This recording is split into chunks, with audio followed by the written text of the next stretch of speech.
Hello everyone, welcome to logical education. I am Raksha Raghuvanshi और इस lecture में हम फिनलैंडाइजेशन क्या है इस वर्ड का मतलब समझेंगे। ये टर्म आपने काफी ज्यादा न्यूज में सुना होगा। क्या ये एक पॉसिबल ऑप्शन है यूक्रेन के लिए? आप सभी को पता होगा अप्रोक्स 1 मंथ होने वाला है, रशिया और यूक्रेन के बीच में वॉर चल रहा है और रशिया ने यूक्रेन के बहुत सारे शहरों पर कब्जा कर लिया, बहुत बड़ी बड़ी सिटीज पर कब्जा कर लिया है और कीव पर आए दिन हमले हो रहे हैं। तो क्या अब बात चल रही है कि क्या इसको खत्म कैसे किया जाए, इसके लिए क्या क्या पॉसिबल ऑप्शंस है। तो यहाँ पे एक टर्म आता है फिनलैंडाइजेशन। क्या है इसका मतलब? ये टर्म आपको समझ आ रहा होगा कि फिनलैंड से रिलेट करता है। तो फिनलैंड की कुछ पॉलिसी है, कुछ तरह की ट्रीटी फिनलैंड और रशिया के बीच में हुई है, उनके बारे में इस लेक्चर में समझेंगे। क्या ये ट्रीटी यूक्रेन और रशिया के बीच में भी हो सकती है? क्या इससे ये जो वॉर है वो खत्म हो जाएगा और आगे की जो प्रॉब्लम्स है वो खत्म हो जाएंगी क्या? इसके बारे में इस लेक्चर में डिस्कस करने वाले हैं। काफी इंपॉर्टेंट रहेगा एग्जाम के लिए। ये जो ट्रीटी है उसमें पूछा जाता है इंटरनेशनल रिलेशन में। तो चलिए स्टार्ट करते हैं इसके बारे में। वीडियो पसंद आए तो इसको लाइक जरूर कर दें, चैनल को सब्सक्राइब नहीं किया तो इसको सब्सक्राइब कर लें जिससे नेक्स्ट वीडियोस के अपडेट्स आपको मिल जाए। देखिए, बात करते हैं इस न्यूज के बारे में। 1 मंथ तो नहीं हुआ है, 21-22 दिन, सून बी अ 1 मंथ। तो बेसिकली 1 मंथ होने को आया है। रशिया और यूक्रेन के बीच में वॉर चल रहा है और अब कंडीशन ऐसी हो गई है कि रशिया ने यूक्रेन के बहुत सारे शहरों को, बहुत बड़े बड़े शहरों को, खार्किव वगैरह, इन शहरों को इन पर कब्जा कर लिया है। पूरी तरह से रशिया के अंडर में है ये शहर। कीव पर आए दिन बमबारी हो रही है। जब ये वॉर स्टार्ट हुआ था तब रशिया ने किस तरह से वॉर स्टार्ट किया था? तो पहले 2-4 बार धमकी दी यूक्रेन को कि आप नाटो का मेंबर मत बनो। नाटो का मेंबर नहीं बनने के लिए क्यों बोला गया? क्योंकि नाटो में वेस्ट, बेसिकली हम बात करें यूएस जो है वो उसकी मेन पावर है और यहाँ पर यूएस और रशिया दो सुपर पावर हैं और दोनों ही अपने आप को प्रूव करना चाहते हैं और इस वजह से रशिया को ये डर है कि अगर यूक्रेन नाटो का मेंबर बनता है तो यहाँ पर यूएस की और नाटो की जो आर्मी है, जो मिलिट्री है इसकी, जो वो यहाँ पे आके मिलिट्री एक्सरसाइज कर सकती है, यहाँ पे अपनी वो पूरी की पूरी फोर्स को खड़ा कर सकता है और रशिया को कल को परेशान कर सकता है। तो यहाँ पे इनका मेन तो ये था कि आप नाटो के मेंबर मत बनो और ऐसी गवर्नमेंट रखो जो हमारी माने, ठीक है। लेकिन अब ये बात बहुत ज्यादा बिगड़ गई है। क्यों? क्योंकि यूएस के जो प्रेसिडेंट है उन्होंने कई बार काफी कुछ बोला है रशिया के प्रेसिडेंट को और ये इन दोनों की रिप्रेजेंटेटिव्स के बीच में, यूक्रेन और रशिया के रिप्रेजेंटेटिव्स के बीच में काफी बार बात हुई है लेकिन कोई सॉल्यूशन नहीं निकला है। अभी तक समझ नहीं आ रहा है कि ये वॉर कहाँ तक जाएगा, ठीक है। तो यहाँ पे एक बात आती है, क्या फिनलैंडाइजेशन, यूक्रेन का फिनलैंडाइजेशन किया जाना एक वर्केबल पॉसिबल सॉल्यूशन है? इसके बारे में हम यहाँ डिस्कस करने वाले हैं। तो ये मतलब क्या है इस टर्म का? तो बेसिकली पहली बात तो मैं आपको बता दूं कि ये इस तरह की पॉलिसी है जो फिनलैंड अपनाता है, ठीक है। फिनलैंड अपनाता है और यहाँ पर फिनलैंड के प्रेसिडेंट ने 2014 में जब क्रीमिया अलग हुआ था यूक्रेन से, जब रशिया ने क्रीमिया को ले लिया था, तो उस टाइम पर बोला गया था फिनलैंड के जो फ्रांस के जो प्रेसिडेंट है उन्होंने ये बोला था कि आप फिनलैंडाइजेशन, ये जो पॉलिसी है उसको अपनाओ, लेकिन बाद में उन्होंने डिनाई कर दिया, ठीक है। मैंने इस तरह से कुछ नहीं बोला, बाद में ऐसे उन्होंने डिनाई कर दिया, ठीक है। तो बेसिकली क्या है ये फिनलैंडाइजेशन, हमें ये समझना है। ये एक पॉलिसी है of strict neutrality between Moscow and West, मतलब कि यूएस और रशिया के बीच में स्ट्रिक्ट न्यूट्रलिटी की पॉलिसी अपनाता है फिनलैंड। यहाँ पे आप देखोगे तो फिनलैंड की भी बॉर्डर रशिया से टच होती है जैसे यूक्रेन की टच होती है। अब रशिया को जो डर यूक्रेन के साथ है सेम वही डर फिनलैंड के साथ भी था, ठीक है। तो यहाँ पर फिनलैंड ने क्या किया कि भाई मुझे कोई दिक्कत नहीं है, मैं इनके साथ भी काम करूंगा, आपके साथ भी काम करूंगा, जर्मनी के साथ और यूएस के साथ भी काम करूंगा, आपके साथ भी काम करूंगा। इकोनॉमिकली तो मैं दोनों के साथ काम करूंगा, जिससे जो चीज लेनी होगी उससे वो चीज लूंगा, ना नाटो का मेंबर बनूंगा, ना इस तरह की चीज करूंगा जिससे रशिया को प्रॉब्लम हो, ठीक है। लेकिन अपनी इकोनॉमी को अफेक्ट नहीं करूंगा, उसके लिए मैं दोनों से ही अपना इकोनॉमिक पार्टनरशिप दोनों के साथ रखूंगा, ठीक है। तो बेसिकली इस तरह की पॉलिसी इसने कुछ अपनाई है। तो यहाँ पे क्या हुआ, ये जो स्ट्रिक्ट न्यूट्रलिटी की पॉलिसी है ये अपनाता है फिनलैंड। इसने कोल्ड वॉर के दौरान ये अपनाई। कोल्ड वॉर 1948 जब वर्ल्ड वॉर 2 खत्म हुआ तब से स्टार्ट हो गया और यूएसएसआर जिस दिन उसका विघटन हुआ तब तक चला, ठीक है। तब तक क्या यूएस चाह रहा था कि यूएसएसआर किसी तरह से कम पड़ जाए, मैं सुपर पावर बना रहा हूँ अकेला, ठीक है। और यूएसएसआर जो सोवियत संघ हम जिसको बोलते हैं, जिसमें अभी रशिया सबसे बड़ा है और इसमें से बाकी सारी कंट्रीज अलग हो गई। और कोल्ड वॉर जब तक चला तब तक इन्होंने इस पॉलिसी को अपनाया। उसके बाद फिर दूसरी पॉलिसी की गई रशिया के साथ जो साइन हुई, ठीक है। तो बेसिकली ये है। अब इस पॉलिसी का प्रिंसिपल क्या है, इस न्यूट्रलिटी का प्रिंसिपल क्या है, यहाँ पे इसका प्रिंसिपल है in the agreement of friendship cooperation mutual assistance. मतलब हम फ्रेंडशिप की भावना रखेंगे, कोऑपरेट करेंगे एक दूसरे को, म्यूचुअल असिस्टेंस है। और इसका नाम है YYA ट्रीटी, जिसका प्रोनाउंसिएशन आप यहाँ पे देख सकते हो, ठीक है। तो ये बेसिकली YYA ट्रीटी है। फिनलैंड ने ये ट्रीटी यूएसएसआर के साथ साइन की थी 1948 में, ठीक है, अप्रैल 1948 में की थी। ये आपको याद रखना है एग्जाम के लिए, ठीक है, YYA ट्रीटी, ओके। यूएसएसआर के साथ की थी क्योंकि उस टाइम पे यूएसएसआर ही था, ठीक है। अब वो रशिया हो गया है। तो इस ट्रीटी में क्या था, इस ट्रीटी का जो आर्टिकल 1 है वो ये बोलता है फिनलैंड क्या करेगा, अगर फिनलैंड पर जर्मनी या एनी स्टेट अलाइड विथ, बाद में जो यूएस हो गया, ठीक है, मेन यूएस पावर ही हो गया, तो यूरोप, पूरा यूरोप आ जाएगा उसमें, और आपका वेस्ट, मतलब बेसिकली वेस्ट जिसमें अभी नाटो हम बात करें या यूएस बात करें हम, ठीक है। तो ये जो है, ये अगर सोवियत संघ पर, मतलब सोवियत यूनियन पर अगर ये कुछ हमला करते हैं फिनलैंड को यूज करके, जर्मनी वगैरह यूएस वगैरह, ये फिनलैंड की टेरिटरी को यूज करके सोवियत संघ पर जो यूएसएसआर था उस पर अगर हमला करते हैं, तो ये जो फिनलैंड है ये उसी तरह से उनके साथ लड़ेगा जैसे इस पर खुद पर हमला किया गया हो।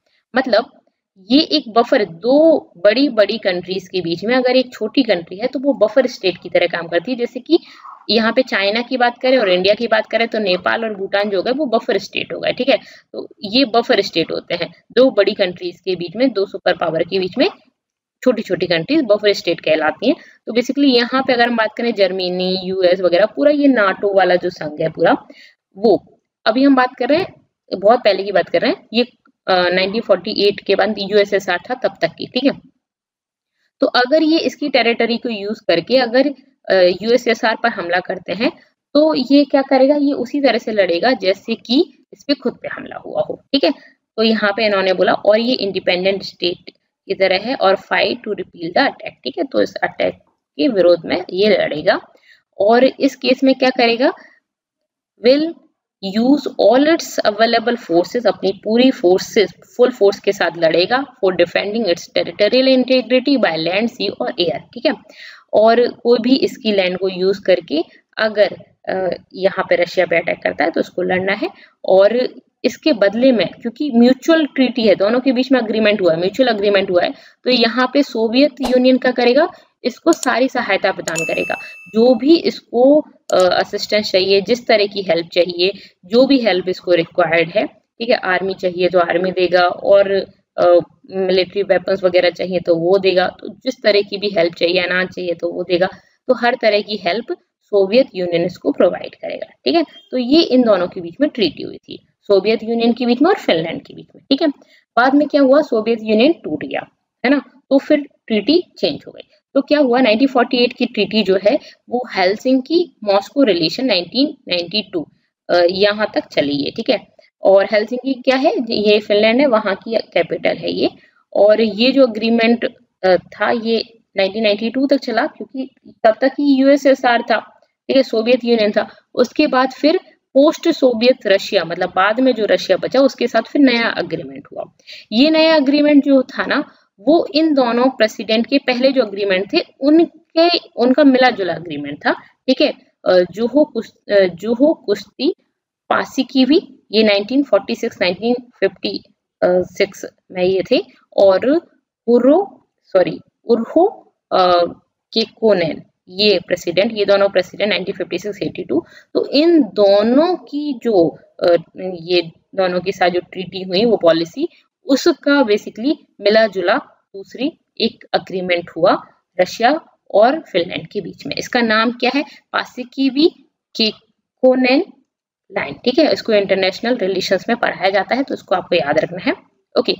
तो ये है, ठीक है। अब इसमें फिनलैंड का पर्सपेक्टिव क्या है, जिसकी कैपिटल हेलसिंकी है, ये कहाँ पे है? गल्फ ऑफ फिनलैंड में है, ठीक है।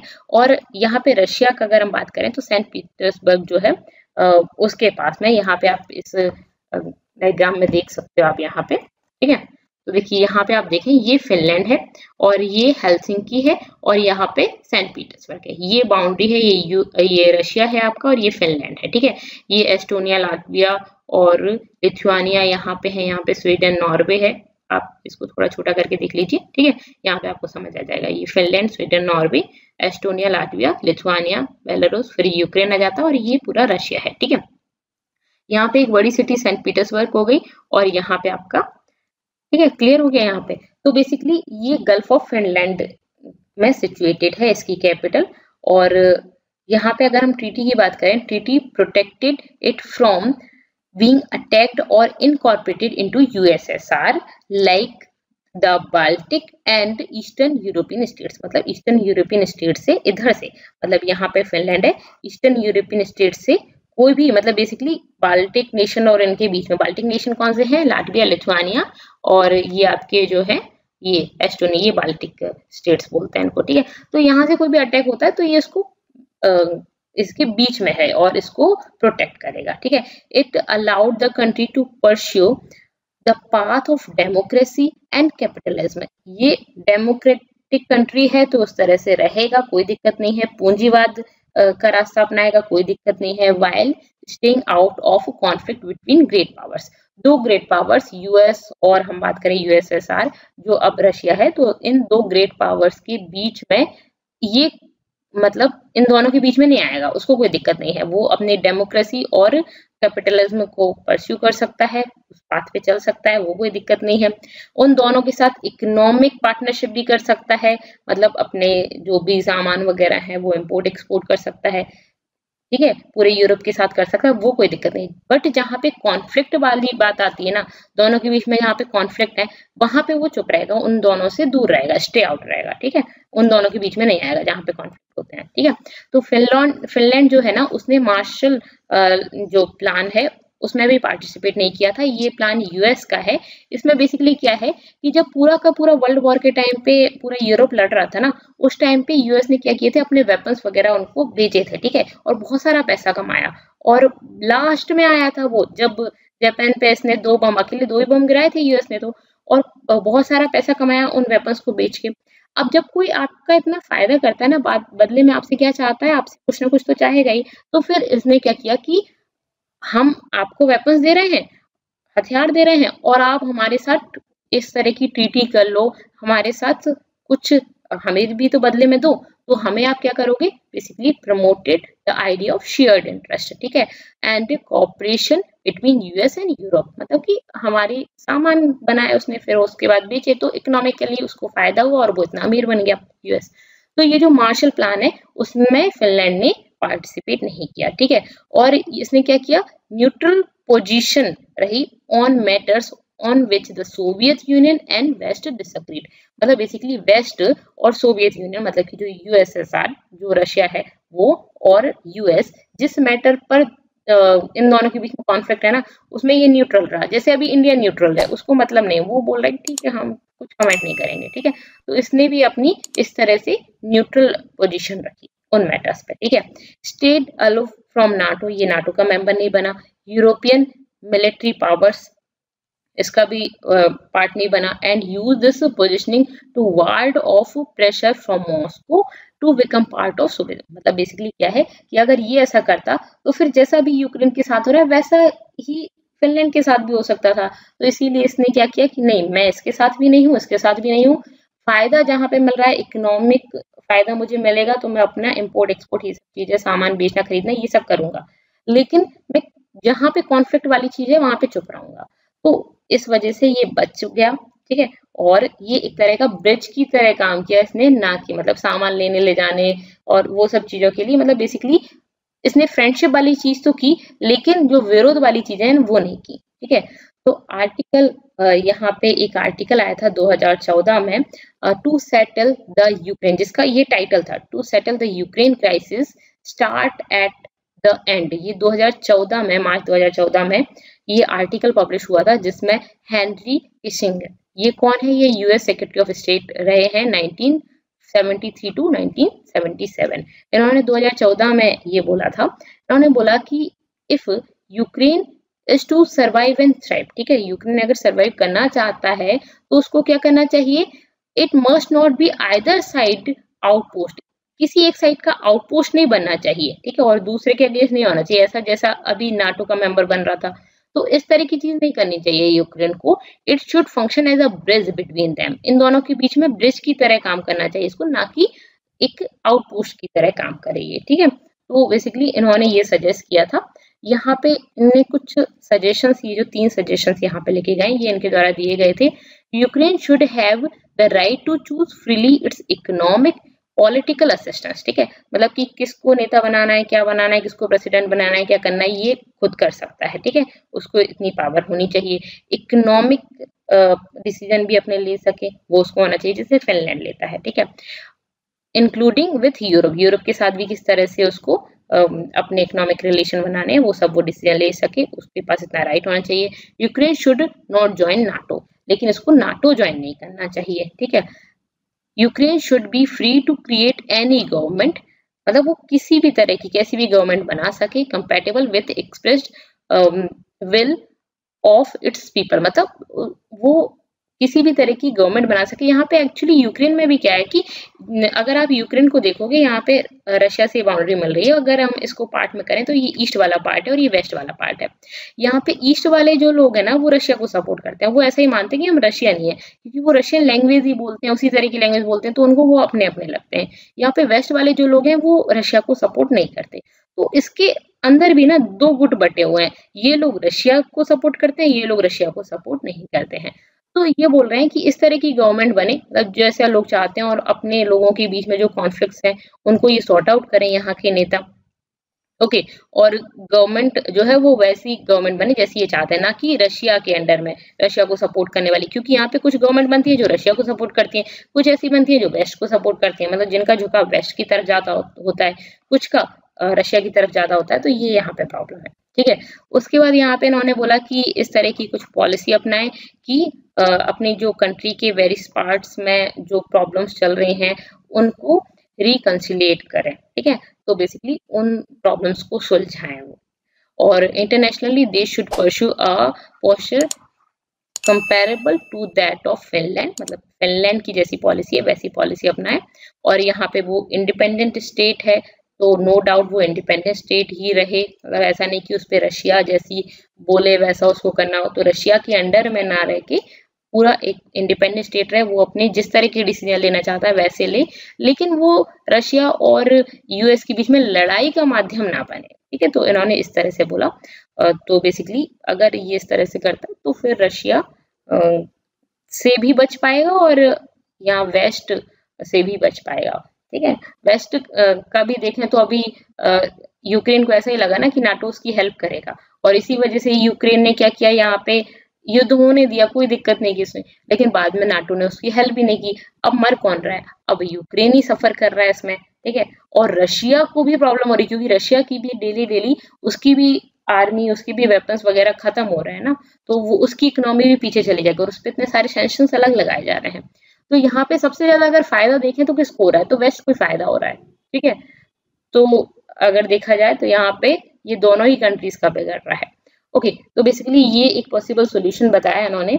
आपको कैसा लगा आप मुझे जरूर बताइएगा, और आपकी क्या सजेशन है। लेकिन यहाँ पे ये भी बताया गया है कि ये सोल्यूशन पहले तो हो सकता था, लेकिन अभी तो क्या सीन है कि रशिया ने आधे से ज्यादा यूक्रेन पे तो कब्जा कर ही लिया है, ठीक है। तो अब क्या कंडीशन होगी, किस तरह की कंडीशन होगी, ये थोड़ा सा मुश्किल है कहना, ठीक है। तो बेसिकली ये एक पॉसिबल सोल्यूशन है जिसके बारे में हमने यहाँ पे डिस्कस किया। आप इसकी पीडीएफ चाहते हैं तो टेलीग्राम चैनल को ज्वाइन कर सकते हैं, इसके अलावा इंस्टा और फेसबुक पर भी आप मुझसे जुड़ सकते हैं। That's all for this lecture. आपको पसंद आता है तो लाइक जरूर करना है और चैनल को सब्सक्राइब कर लेना है, जिससे नेक्स्ट वीडियोस के अपडेट्स आपको मिल जाए। प्लीज वीडियो को शेयर करा करिए अपने फ्रेंड्स के साथ, जिससे वो भी देखें और इससे हमारा यूट्यूब ग्रुप भी बढ़े, okay. That's all for this lecture. Thank you so much, thanks for watching.